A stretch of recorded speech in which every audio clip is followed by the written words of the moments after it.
आज का जो टॉपिक है वो है blood clotting, clotting factors and mechanism of clotting. ठीक है, आज हम 3 टॉपिक पढ़ेंगे इसके अंदर। तो देखिए स्टार्ट करते हैं ब्लड क्लोटिंग। एक्चुअल में देखिए ब्लड क्लोटिंग होता क्या है, पहले तो आपको ये समझने की ज़रूरत है ब्लड क्लोटिंग क्या होता है। ब्लड का क्लोट होना ही ब्लड क्लोटिंग कहलाता है। मतलब कि थक्का बनना, ब्लड का एक जगह पे जम जाना। ठीक है, बहुत सारी आरबीसी डब्ल्यूबीसी एक जगह पे क्या हो जाती हैं, कोगुलेट हो जाती हैं, तो वो ब्लड क्लोटिंग करवाता है। ठीक है, अब जो ये ब्लड क्लोटिंग होता है ये एक डिफेंसिव मैकेनिज्म होता है हमारी बॉडी का, वो भी नेचुरल डिफेंस मैकेनिज्म होता है। ठीक है, एक नेचुरल डिफेंसिव मैकेनिज्म होता है। तो blood clotting is a natural defence mechanism of our body. अब इसके अंदर क्या होता है, जो फ्लूइड है हमारी बॉडी के अंदर, मतलब जो ब्लड है, blood is in the form of fluid, वो कन्वर्ट हो जाता है जेल स्टेट के अंदर। ठीक है, अब ब्लड क्लोटिंग कैसे होती है वो भी देखेंगे।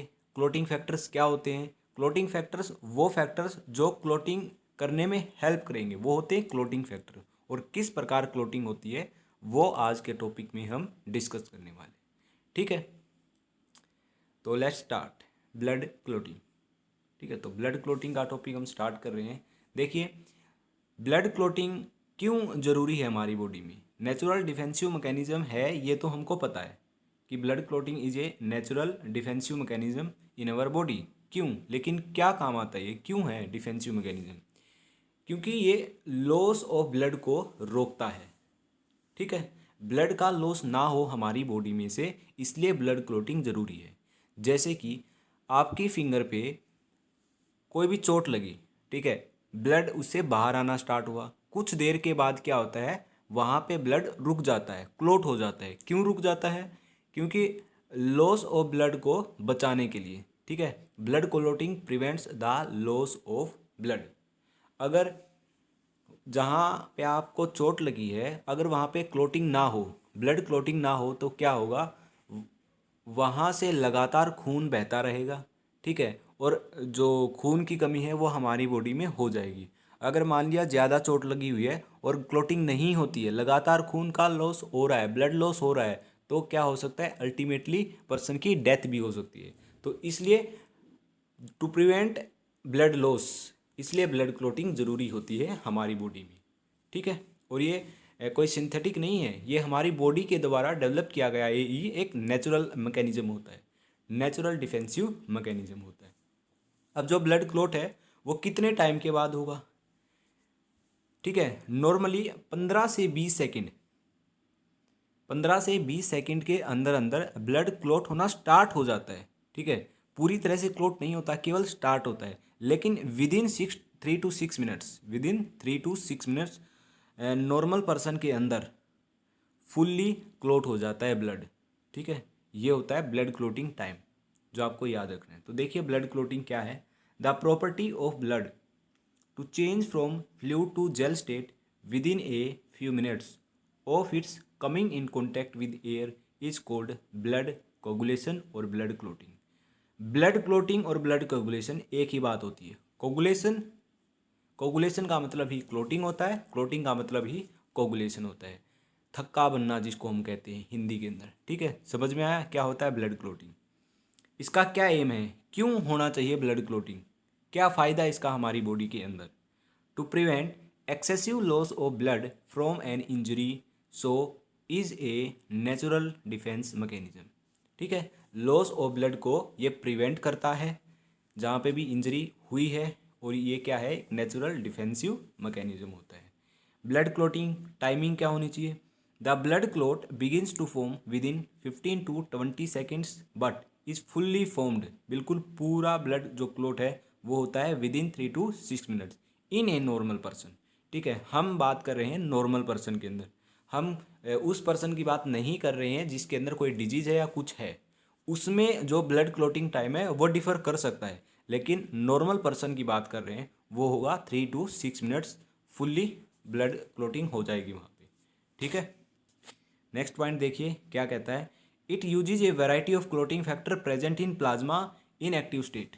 अब जो क्लोटिंग फैक्टर होते हैं ना वो होते हैं प्लाज्मा के अंदर। क्लोटिंग फैक्टर कौन से होते हैं क्लोटिंग फैक्टर? मैं किसको बोल रहा हूँ क्लोटिंग फैक्टर? जो ब्लड क्लोटिंग में हेल्प करेंगे, जो फैक्टर्स ब्लड क्लोटिंग के अंदर हेल्प करते हैं वो होते हैं clotting factor. Total 13 clotting factors अभी तक बताए गए हैं, ठीक है। तो टोटल कितने फैक्टर्स होते हैं? 13 क्लोटिंग फैक्टर्स होते हैं। अब ये प्लाज्मा के अंदर पाए जाते हैं और इनएक्टिव स्टेट के अंदर पाए जाते हैं। ये भी आपको बहुत अच्छे से याद रखना है कि it present in plasma in active state, ठीक है। ये एक्टिव स्टेट में नहीं होते हैं, ये प्लाज्मा के अंदर इनएक्टिव स्टेट के अंदर होते हैं। फिर ये काम कैसे करेंगे? काम देखिए कुछ इस तरीके से करेंगे। नेक्स्ट जो मैकेनिज्म आएगा हम वहाँ पे पढ़ने वाले हैं कि किस तरीके से काम करेंगे। सबसे पहले मैकेनिज्म से पहले आपको समझना होगा कि जो वो 13 क्लोटिंग फैक्टर मैंने बताए हैं वो कौन कौन सी होती हैं। देखिए, जो पहला क्लोटिंग फैक्टर है वो होता है फिब्रिनोजन, ठीक है। दूसरा क्लोटिंग फैक्टर है वो है प्रोथ्रोम्बिन। तीसरा क्लोटिंग फैक्टर है वो है थ्रोम्बोप्लास्टिन। ये आपको सीरीज वाइज में याद करने हैं। अगर मैं आपसे पूछूं कि बताओ तीसरा क्लोटिंग फैक्टर कौन सा है, तो आप बोलोगे कि thromboplastin is the third clotting factor. ना कि आप फाइब्रिनोजन का नाम लो, प्रोथ्रोम्बिन का नाम लो या अदर फैक्टर का नाम लो। सीरीज में आपको याद करने हैं, इनका नाम है कि इस नंबर पे ये क्लोटिंग फैक्टर होगा, ये आपको याद करना है। इट इज़ नेसेसरी, ठीक है। ये नंबरिंग नहीं है कि 1 2 3 4, हमने वैसे नंबरिंग, नॉर्मल नंबरिंग नहीं है ये, इनको नंबरिंग वाइज ही इनको लिखा गया है कि पहला जो क्लोटिंग फैक्टर है वो होगा फाइब्रिनोजन और दूसरा होगा प्रोथ्रोम्बिन, तीसरा थ्रोम्बोप्लास्टिन होगा, जो चौथा है वो कैल्शियम आयंस होंगे, ठीक है। जो फिफ्थ है वो होगा लेबियल फैक्टर। अब आप ये देखिए जी, जो ये मैंने बताया फाइब्रिनोजन और प्रोथ्रोम्बिन ये कहाँ पे होता है? ये होता है ब्लड प्लाज्मा के अंदर, लेकिन सिंथेसाइज बनाया किसके द्वारा जाता है? ये फॉर्म किसके द्वारा किया जाता है? वो किया जाता है लीवर के अंदर। Fibrinogen and prothrombin are synthesised by liver and released in blood plasma, और ब्लड प्लाज्मा के अंदर ये रिलीज किए जाते हैं, ठीक है।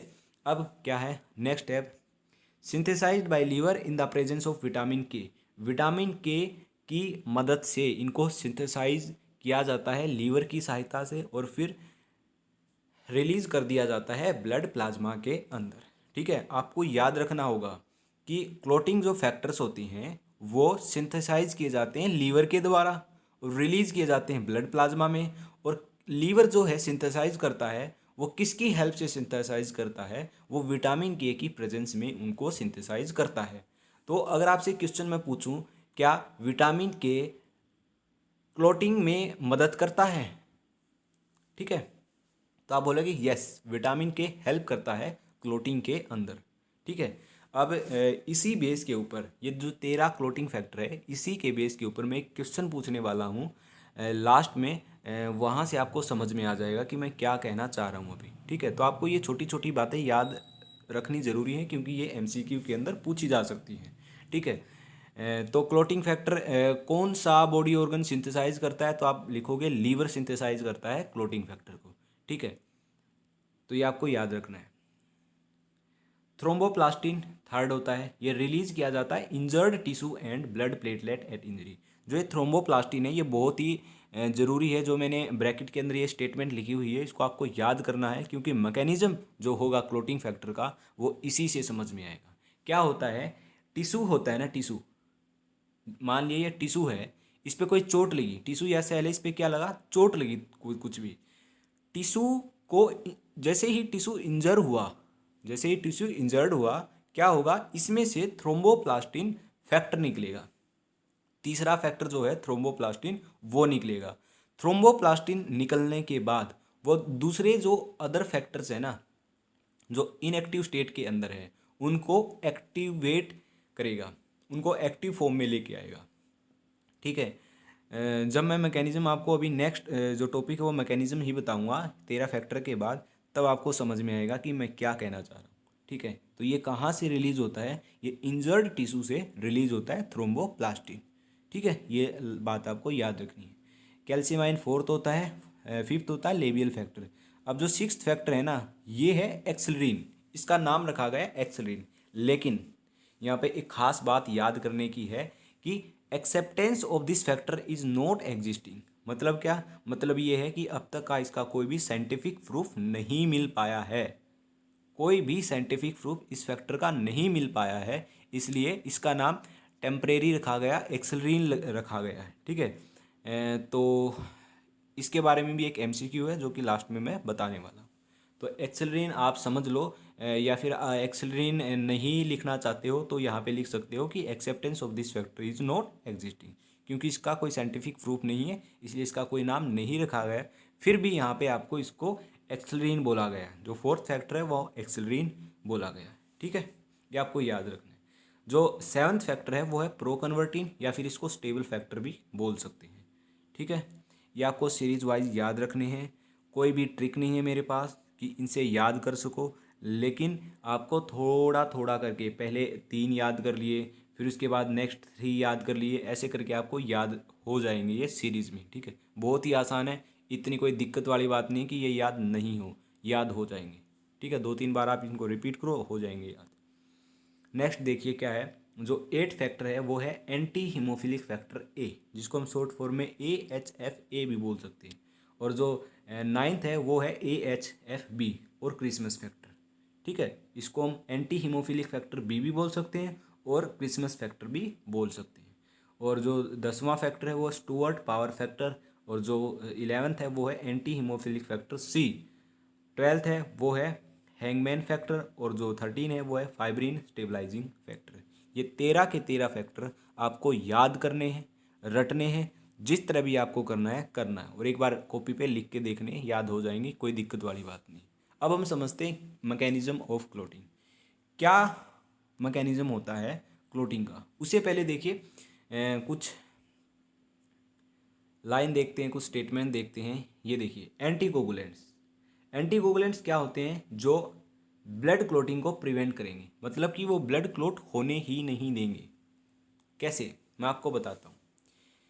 देखिए, जैसे ही जोक मतलब लीच, जिसको हम इंग्लिश में लीच बोलते हैं और हिंदी में जोक बोलते हैं, जोक।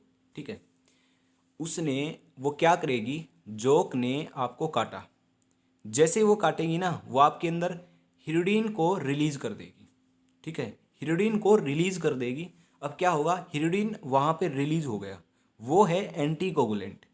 ठीक है, अब वो जो जोक है वो ब्लड को क्या करेगी, सक करेगी।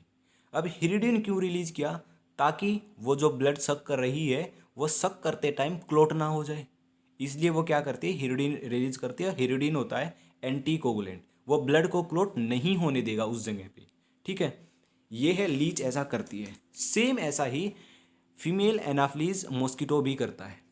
फीमेल एनाफ्लीज मॉस्किटो भी करता है। जैसे ही मच्छर आपको काटता है, वो क्या करता है, सलाइवा रिलीज करता है आपकी बॉडी में, और सलाइवा के अंदर है वो एनाफ्लीन होता है। ठीक है, आपकी बॉडी में वो सलाइवा रिलीज करेगा, मतलब कि एनाफ्लीन रिलीज करेगा। और एनाफ्लीन क्या है, एनाफ्लीन एक एंटीकोगुलेंट है जो ब्लड क्लॉट नहीं होने देगा। अब एक सिचुएशन समझो, मच्छर ने आपको काटा। ठीक है, उसके सलाइवा के अंदर एनाफ्लीन नहीं है, उसके सलाइवा के अंदर एनाफ्लीन नहीं है, एज्यूम करो नहीं है। ठीक है, मच्छर ने आपको काटा, वो काट रहा है और ब्लड को सक कर रहा है। अब क्या होगा, जैसे ही मच्छर ने काटा, टिश्यू इंजर्ड हुआ, तो वहाँ पे ब्लड क्लोटिंग मैकेनिज्म स्टार्ट हो गया, और विदिन सेकेंड्स क्या होगा, within 15 to 30 seconds blood clot होना स्टार्ट हो जाएगा। अब क्या होगा, जैसे ही मच्छर ब्लड को सक कर रहा है, वो क्या होगा, ब्लड क्लोट हो जाएगा, तो मच्छर सक नहीं कर पाएगा वहाँ पे। ठीक है, जो उसकी वो नली है वहाँ पे क्लोट हो गया, तो क्या हो जाएगा, मच्छर मर ही जाएगा। उसकी नली है, उसका कोई काम, मर तो नहीं जाएगा, लेकिन उसकी जो नली है उसके अंदर ब्लड क्लोट हो जाएगा, तो फिर वो आगे किसी का क्या है, ब्लड सक नहीं कर सकेगा, मतलब और किसी को नहीं काटेगा। ठीक है, तो इससे बचने के लिए, ब्लड क्लोट ना हो, जो मच्छर है या फिर लीच है, वो क्या करता है, एंटीकोगुलेंट हमारी बॉडी के अंदर रिलीज करता है जब वो ब्लड को सक कर रहे होते हैं, ताकि ब्लड कोगुलेट ना हो। और क्यों नहीं होता है, क्योंकि जो चीज़ रिलीज की जाती है वो होते हैं एंटीकोगुलेंट। तो हिपेरिन, हिरुडीन और एनाफ्लिन तीनों के तीनों एंटीकोगुलेंट होते हैं। ये आपको याद रखना है कि एंटीकोगुलेंट कौन कौन से होते हैं, और क्लोटिंग जो कोगुलेंट है वो कौन कौन से होते हैं। कोगुलेंट है, और जो क्लोटिंग फैक्टर है वो कोगुलेंट होते हैं, क्योंकि वो क्लोटिंग में मदद करते हैं। और एंटी कोगुलेंट हिपेरिन, हिरुडीन और एनाफ्लिन होते हैं। ठीक है, अब हिपेरिन जो है वो ह्यूमन ब्लड प्लाज्मा में पाया जाता है, हिस्टडीन लीच के सलाइवा में मिलता है। ठीक है, और एनाफ्लिन है वो मिलता है फीमेल एनाफ्लिस मॉस्किटो के अंदर। तो ये इन्फॉर्मेशन भी आपको याद रखनी जरूरी है। तो नेक्स्ट देखिए हम करेंगे मैकेनिज्म ऑफ क्लोटिंग। बहुत ही आसान है, बिल्कुल 4 स्टेप है, 4 ही लाइन है। अब जो ये लिखा है वो मैं आपको बाद में समझाऊंगा। चलते हैं एक फिगर की तरफ जो हमको समझाएगी मैकेनिज्म ऑफ क्लोटिंग। ठीक है, अब देखिए बिल्कुल ध्यान से सुनना मेरी बात। क्या होगा, सिंपल सी बात, बिल्कुल सिंपल सी बात। ये टिश्यू है, ठीक है, ये टिश्यू इंजर्ड हुआ। जैसे ही टिश्यू इंजर्ड होगा, टिश्यू सेल या प्लेटलेट जो भी है वो इंजर्ड हुई। ठीक है, टिश्यू एंड प्लेटलेट क्या हुई, इंजर्ड हुई। उसमें से निकला थ्रोम्बोप्लास्टिन, थ्रोम्बोप्लास्टिन निकला। ठीक है भैया, थ्रोम्बोप्लास्टिन निकल गया। अब क्या होगा, ब्लड के अंदर कैल्शियम आयन भी है। ठीक है, कैल्शियम आयन भी है, और जो कैल्शियम आयन है वो फोर्थ क्लोटिंग फैक्टर है, मैंने बताया था, वो क्लोटिंग में हेल्प करता है। अब इन the presence of calcium ion और थ्रोम्बोप्लास्टिन जो है ना, इन the presence of calcium ion क्या करेगा, प्रोथ्रोम्बिन को थ्रोम्बिन के अंदर कन्वर्ट कर देगा। क्यों करेगा, क्योंकि भैया जो प्रोथ्रोम्बिन है वो तो इनएक्टिव स्टेट के अंदर है। अब प्रोथ्रोम्बिन को एक्टिव स्टेट के अंदर बनाने के लिए क्या करेगा, थ्रोम्बोप्लास्टिन कैल्शियम आयन की प्रेजेंस में प्रोथ्रोम्बिन को थ्रोम्बिन के अंदर कन्वर्ट कर देगा, इनएक्टिव स्टेट को एक्टिव स्टेट के अंदर बदल देगा। अब थ्रोम्बिन आ गई एक्टिव स्टेट।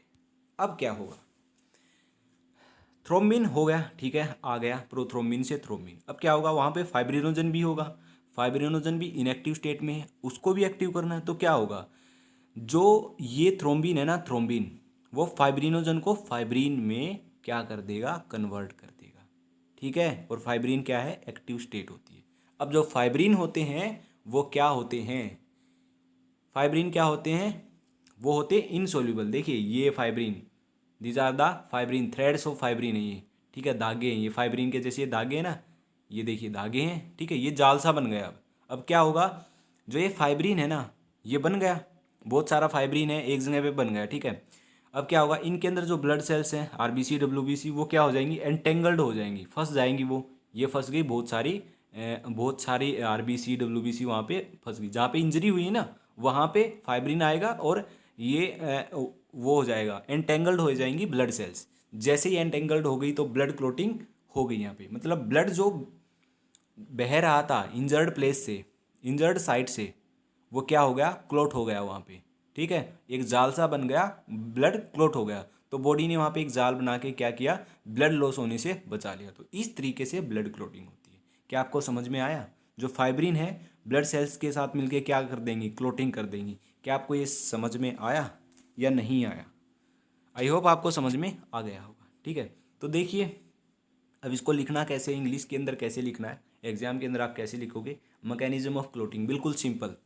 जो डायग्राम में दिख रहा था, जो मैंने बताया, वही सिर्फ लिखना है। देखिए, thromboplastin is liberated from the disintegrated tissue and damaged platelets. ठीक है, जो भी इंजर्ड टिश्यू या प्लेटलेट है उनमें से थ्रोम्बोप्लास्टिन निकला। Thromboplastin converts prothrombin into thrombin, thromboplastin ने प्रोथ्रोम्बिन को थ्रोम्बिन के अंदर कन्वर्ट किया। This occurs in the presence of calcium ion, जो प्रोथ्रोम्बिन थ्रोम्बिन के अंदर कन्वर्ट हो रहा है वो कैल्शियम आयन की प्रेजेंस में कन्वर्ट हो रहा है। ठीक है, thrombin converts fibrinogen to fibrin. अब थ्रोम्बिन क्या करेगा, फाइब्रिनोजन को फाइब्रिन में क्या करेगा, कन्वर्ट करेगा। अब देखिए, the insoluble fibrin forms thread, ये क्या बनाएगा, थ्रेड्स, धागे जैसी स्ट्रक्चर बना लेगा fibrin. The formed elements of blood, formed element कौन से होते हैं, blood cells, get entangled in this and form clot, और क्लोटिंग हो जाएगी। तो ये होता है मैकेनिज्म ऑफ क्लोटिंग। हमारी बॉडी में इंजर्ड साइड पे ब्लड क्लोटिंग किस तरीके से होती है, वो तरीका मैंने आपको बताया, वो मैकेनिज्म मैंने आपको समझाया। आई होप आपको समझ में आया होगा।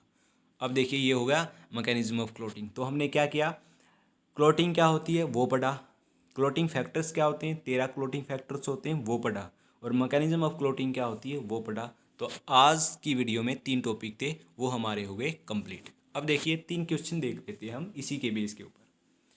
तो देखिए, विच of the following statement is correct for fibrinogen, fibrinogen के लिए कौन सी स्टेटमेंट करेक्ट है।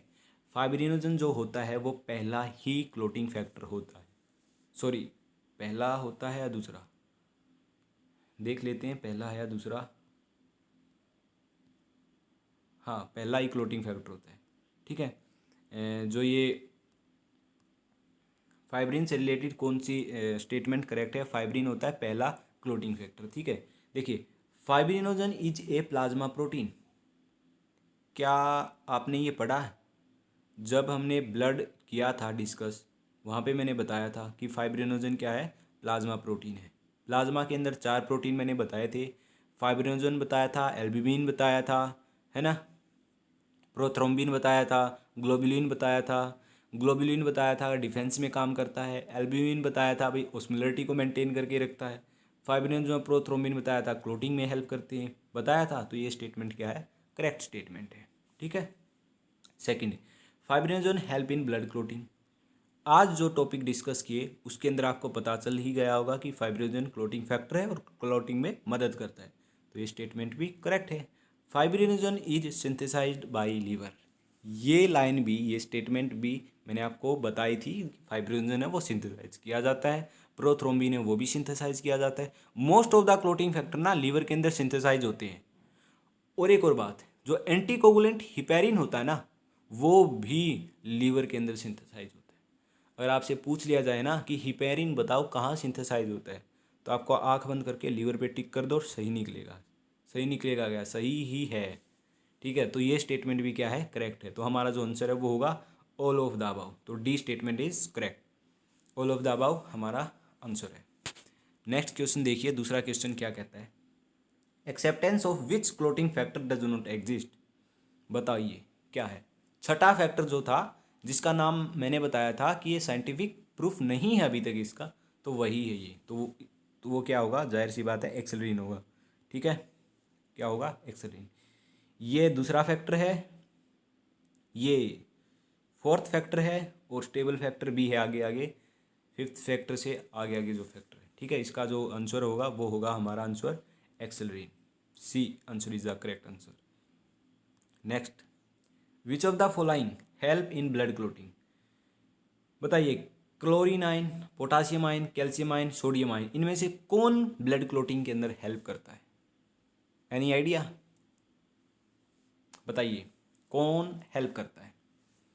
बहुत ही आसान है, मैंने अभी बताया 13 क्लोटिंग फैक्टर के अंदर है। कौन सा फैक्टर है वो आपको देखना है और मुझे बताना है। कमेंट करिए इस क्वेश्चन का क्या आंसर होगा।